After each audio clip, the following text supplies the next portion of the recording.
hello guys मोर चेनेलলৈ আপোনালোকক পুনৰবাৰ স্বাগতম জনাইছো আশা কৰো সকলোৰে ভাল আৰু ভিডিওটো শেষলৈ চাব শেষত like comment share and subscribe কৰিবলৈ নাপাহৰিব আজি মই বনাবলৈ লৈছো আদাৰ পাতৰ সৈতে সৰু মাছৰ জোল এয়া মই আদাৰ পাতখিনি ধুনিয়াকৈ কুটি লৈছো মিক্সিত আৰু ইখিনি এতিয়া মই পেষ্ট বনাই লম पेस्ट হৈ গল আৰু আদাৰ পাত ভালকৈ পেষ্ট নহয় আৰু ইখিনি মই ভালকৈ চেপি ৰসটো উলিয়াই লম ইয়াৰে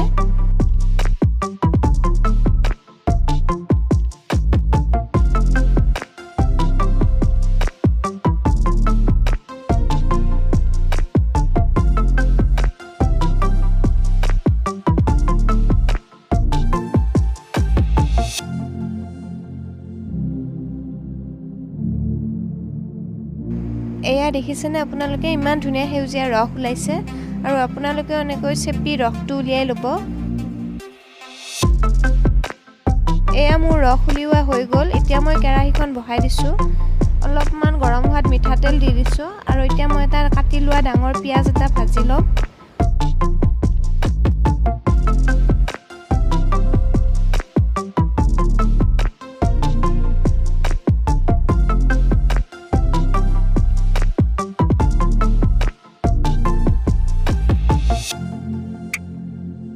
এয়া মোৰ পিয়াজখিনি ভাজি ৰঙচুৱা হৈ আহিছে এতিয়া মই ভাজি থোৱা সৰু মাছ কেইটা ইয়াত দি দিম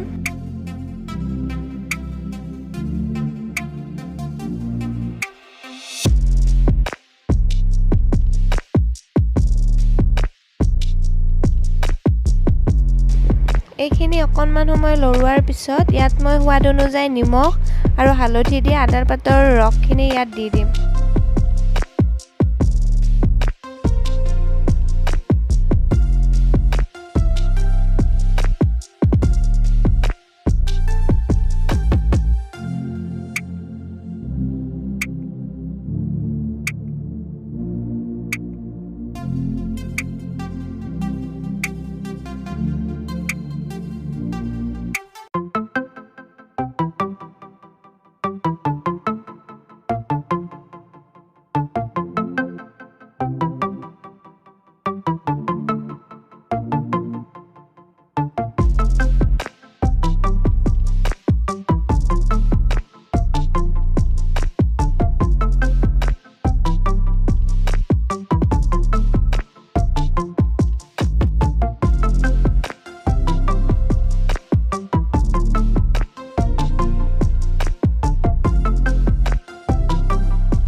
এয়া দেখিছেনে আদাৰ পাতৰ আঞ্জা ধুনিয়াকৈ উতলিবলৈ ধৰিছে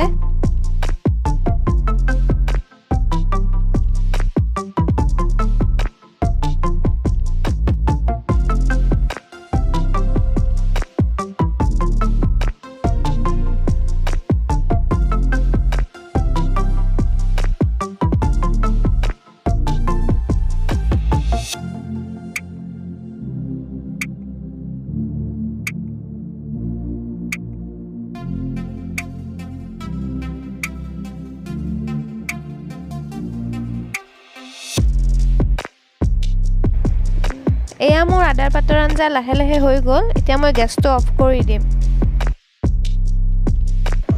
এয়া দেখিছেনে আদাৰ পাতৰ আঞ্জাখন ইমান ধুনিয়া হৈছে হেউজিয়া হৈ উঠিছে খাবলৈ বহুতেই সোৱাদ হয় আপোনালোকে এবাৰ খাই চাব